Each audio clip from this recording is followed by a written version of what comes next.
Bom, agora 8 horas 28 minutos, reta final deste Folha no Ar. Voltamos, como disse, rapidamente, né? Só para a gente fechar esta edição de hoje, onde a gente tem aqui o prazer de receber o Vitor Gonçalves, cirurgião, dentista, doutor em engenharia e ciência dos materiais e CEO da 3D Fibra Natural.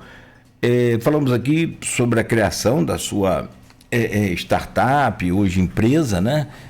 Também falamos dessa transformação do mundo tecnológico 3D no dia a dia das pessoas com, né, com vários problemas e, claro, de saúde bucal. E agora, para fechar, como eu dizia, né, no feeling do jornalista, o Everton teve uma boa sacada de colocar aqui nessa pauta futebol, Copa do Mundo, e futebol e dente e saúde bucal tem tudo, mas tudo a ver.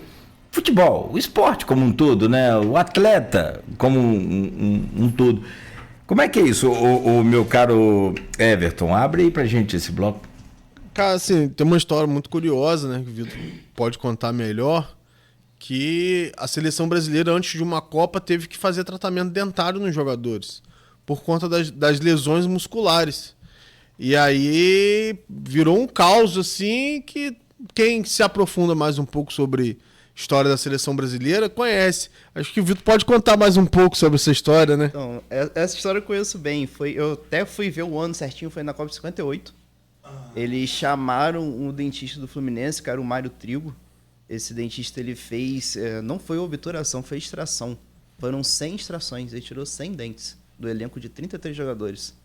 100 dentes que estavam quebrados, com foco dentário, que teriam algum prejuízo durante a Copa.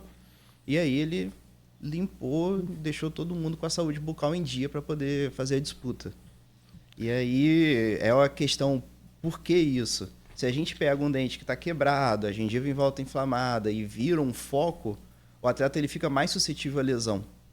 A fibra muscular fica mais fácil de romper e de gerar uma lesão muscular. Seja ele não tendo ainda uma lesão ocorrida, ou seja, em recuperação de lesão. Isso que eu ia perguntar na recuperação. Muito atleta que sai do departamento, volta, machuca. Aí fica naquela, forçou demais no preparo físico ou ele está com algum foco? Pô, o bom é que agora esses jogadores estão tudo de lente, né? Eles, pelo menos o tratamento dentário deles parece estar em dia, né? Parece.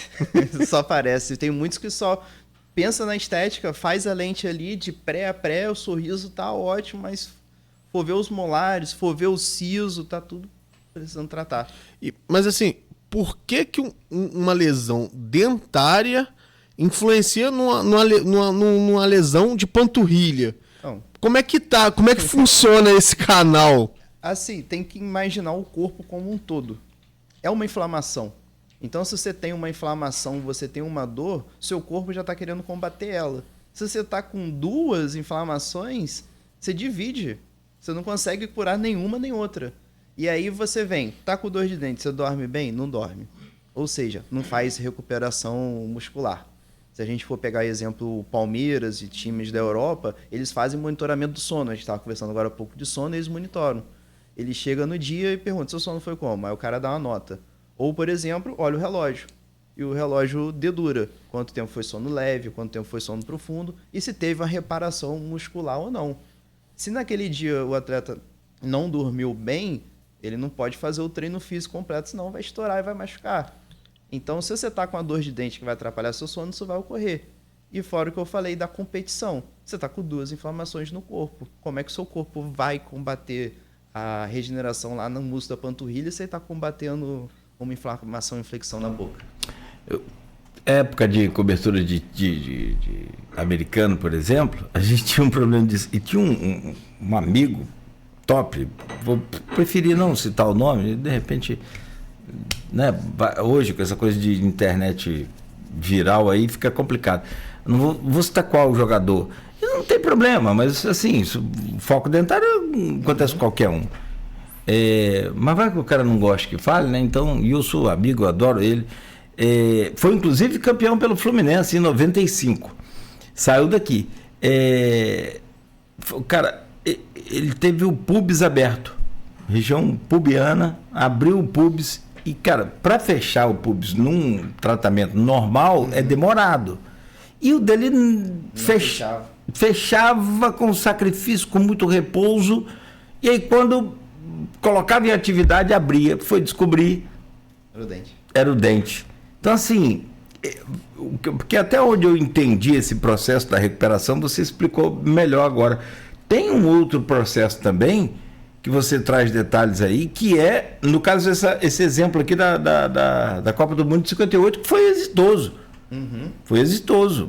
O Brasil veio de lá com o primeiro título. Foram 118 dentes de 33 jogadores e membros da comissão. O cara também passou o cerol.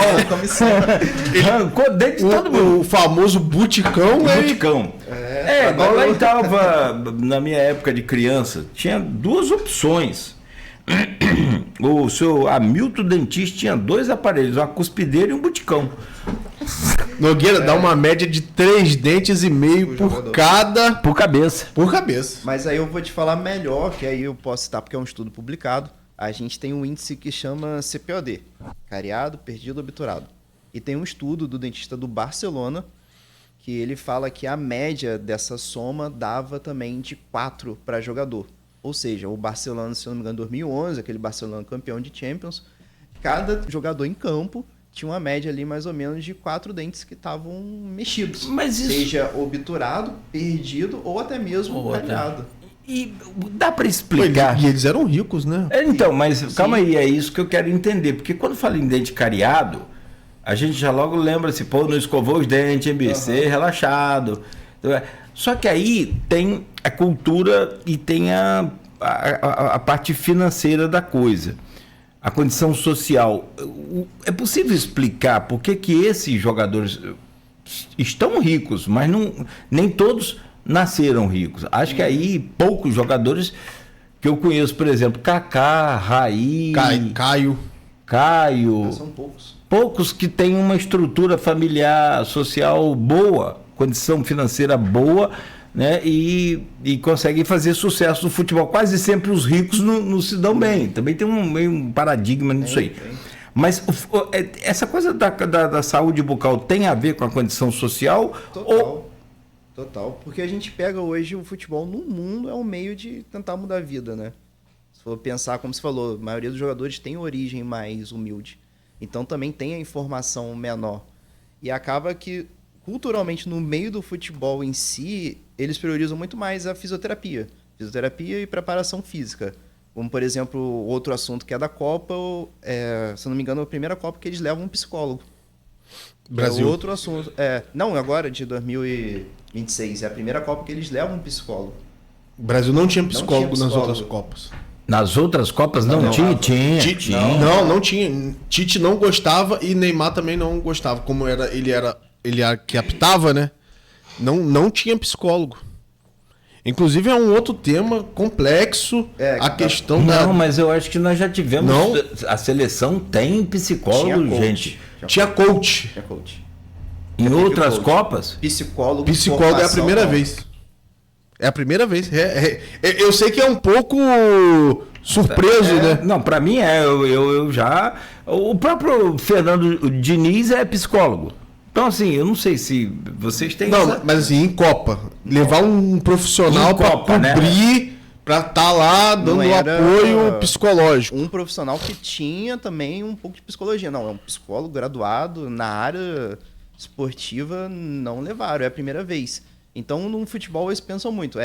Parte física, tá bem fisicamente, e recuperar com fisioterapia. É muito focado nisso.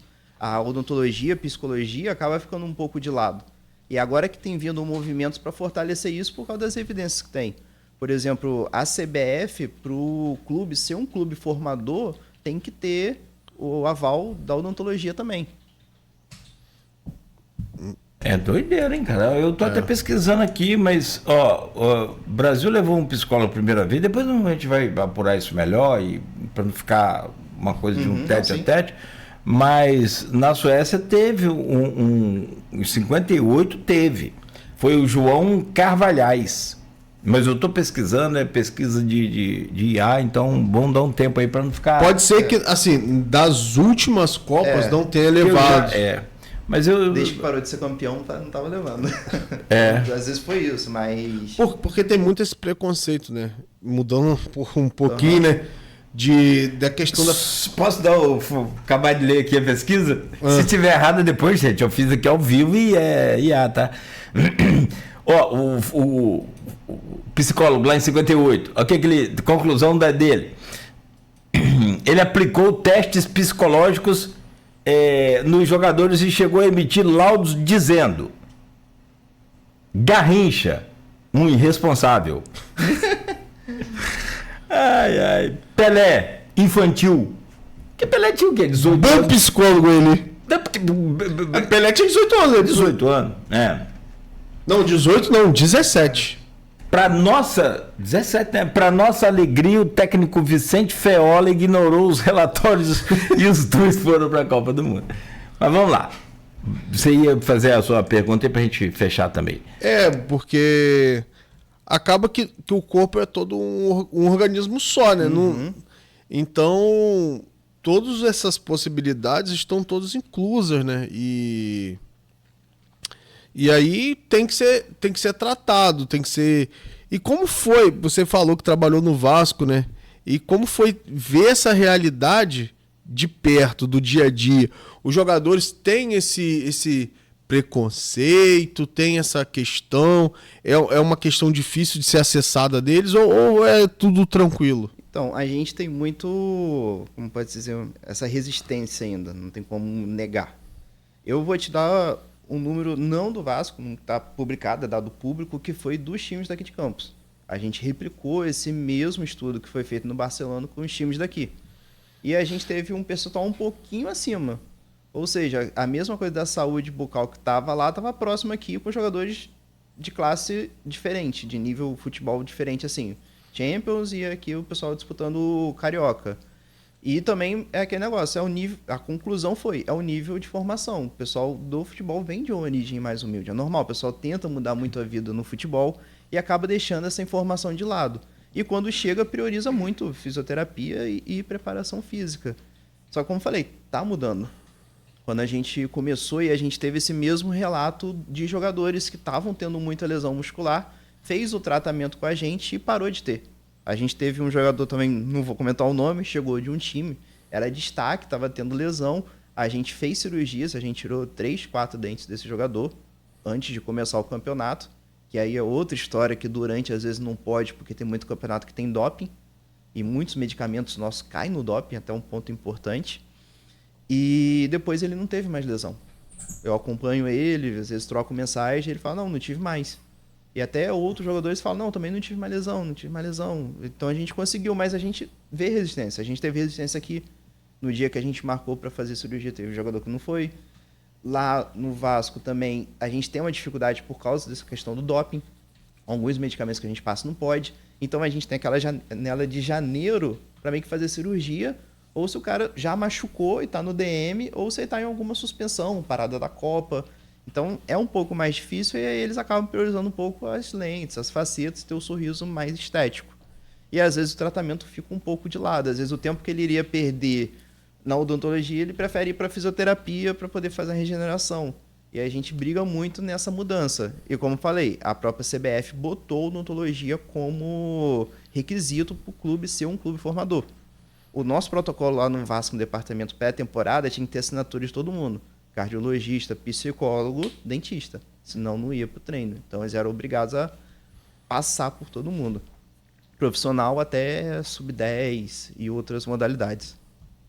É o bom que já começa na divisão de base, aí é mais fácil você convencer o adolescente, a criança ali, para fazer uma formação Sim. de consciência, que ele precisa também cuidar da saúde bucal. Não é só colocar uma lente, né? Isso, é a luta hoje, entende? Se a gente tem que trabalhar muito com base para mudar esse pensamento. A gente tem que instruir desde o início, porque pegar o cara hoje de 30 anos, jogou vários times, falar para ele agora que ele precisa ir no dentista, às vezes ele não vai aceitar falar, não foi minha vida toda como jogador, não é agora. A gente às vezes tem essa resistência, então a gente está cada vez mais brigando ali ensinando a base, conscientizando para mudar essa questão. Tanto que os números mudaram. A gente fez esse estudo de novo e os números desse CPOD diminuiu. Porque a gente estava já fazendo essa conscientização. Bom, aqui 8h43, temos que partir para o encerramento, né, desse primeiro tratamento aqui, depois tem direito à revisão, né, volta. Dura, como é que é o nome do outro aparelho agora que você falou aí, de ultrassom? Ultrassom. Para limpeza, né? Bicho Cara, vocês, eu não sei se vocês perceberam, eu sou meio detalhista, aquela sirene na Ucrânia, no Irã, quando tem um aviso de ataque de guerra. Cara, só aquela sirene já é um pavor na cabeça da pessoa. Parece a corneta, trombeta do fim do mundo. Não sei se vocês repararam isso, depois vocês ouvem aí na internet aí. Cara, os cachorrinhos correm todos para debaixo de tudo que eles conseguem correr e é apavorante aquela sirene. Agora você falando mais desse outro aparelho aí, além do motorzinho... Mas esse aparelhinho, ele não faz barulho. Mas eu não sei... Gente, eu vou evoluir. Eu não sei eu vou inventar um negócio, ó. Tô com a ideia aqui, ó. Aí eu com a ideia aqui. Tô falando que a ideia é boa e o homem aqui sabe colocar na prática. Eu vou inventar um silenciador. Calma, professor Bugiganga. Eu e seu pai, vamos conhecer seu pai para nós fazer umas conexões aí, seu Lula. E colocar um... Não, mas já tá chegando os motorzinhos sem barulho. Falta pouco. Também, né? Falta pouco. Tá igual o cara que Mas esse ultrassônico, ele não faz barulho. É a fricção dele no dente. Não faz barulho assim não, mas dá um... internamente um negócio assim, que vai te tremendo, cara. É horrível. Mas ele é rápido, né? E não tem mais aquelas espátulas. Te machuca bem mais também. Não sangra, né? Igual com a moda antiga, né? A moda antiga. Bom, a moda mil dentista. Vamos lá. Ô Vitor, obrigado aí pela visita, obrigado por compartilhar com a gente aqui um pouco da sua experiência. E assim, o que é legal desse programa é que eu penso, né, que ele fica aí de modelo para o seu exemplo, que fica de modelo para outros jovens, outros, né, que queiram sair daquela zona de conforto e partir para cima. Uma grata surpresa que é o segundo jovem campista que veio nessa semana. Ontem foi a cantora Karine e agora o Vitor. Também. Dois jovens talentos da nossa cidade. Não tenha dúvida. Obrigado, boa sorte para você sempre. Vamos montar umas parcerias boas aí. Não, só chamar, agradecer o convite, poder estar presente aí hoje, bate-papo, poder conversar um pouquinho da Copa também, tá em alta. Então, muito obrigado aí pelo convite. 94, seleção teve psicólogo. Teve. Rapidinho, só pra gente entrar nessa... Então foi desde que parou de ganhar. E aí, tem um dado aqui interessantíssimo. O técnico Carlos Alberto Parreira chamou o preparador físico, motivacional e psicólogo de profissão, mas não era chamado de psicólogo, era chamado de preparador motivacional, Evandro Mota, para ajudar a equipe a vencer a pressão. Isso em 94, porque havia 24 anos que a gente não ganhava o título, né? Tal qual esse ano. Só fazer um adendo, se eu não me engano, quando a reportagem falou em questão de consultas. Era mais uma pessoa para dar palestra e fazer uma motivação assim. Dessa que você falou lá do Pelé, foi uma consulta. E agora a psicóloga que está lá na seleção, ela está tipo, quase 24 horas disponível para fazer consultas com os jogadores. Tipo, o pessoal vai e marca, fica ali 1 hora com ela conversando, para fazer um tratamento mesmo, não foi só uma avaliação. Mas aqui ele atende nos bastidores também, ele fala aqui. Depois a gente pode detalhar. Mas eu acho interessante a gente ver, 98, aí você fala, em 2002 teve psicólogo. Em 98, Zagallo não levou o psicólogo. Vai muito do treinador. Tanto que nas últimas Copas não levou. Tite não era muito acho que quem é psicólogo aí deveria pegar esse filão aí, né? Pegar essa... eu vi um vídeo aqui no TikTok, a menina falando pela primeira vez levou. Eu tô entendendo, não tô querendo fazer valer a minha informação e opinião. Entender o momento. É que levar com integrante da comissão técnica, pode ser que em outros casos não tenha levado, mas tenha tido. Mas nessas que eu falei aqui, as pessoas foram, né? Durante a Copa também. Então, é isso. Top. Vitor, muito obrigado. Pô, foi muito legal bater esse papo, te conhecer seu trabalho, conhecer o seu caminho, e a gente deseja toda a sorte do mundo para você. Então, valeu, obrigado. Valeu, gente. São 8h48. Vitor, mais uma vez, obrigado. A gente fecha por aqui esta edição de hoje do Folha no Ar. De volta amanhã com um bate-bola de Copa do Mundo e eleitoral, político eleitoral, com a nossa bancada completa aqui, né? O Everton, o Aloísio, Abreu Barbosa. Vamos fazer aqui um fechamento aí da semana, um pré-jogo da seleção brasileira, um pós-jogo aí dos adversários, enfim. Vamos lá. São 8h48. No oferecimento de Proteus, Unimed Campos, Laboratório Plínio Bacelar, Vacina Plínio Bacelar e de Radmed Diagnósticos por Imagem, com apoio também da Coagro, a cooperativa dos produtores de cana da nossa região. Fechamos aqui esta edição de hoje. A gente segue para nossa programação normal a partir de agora.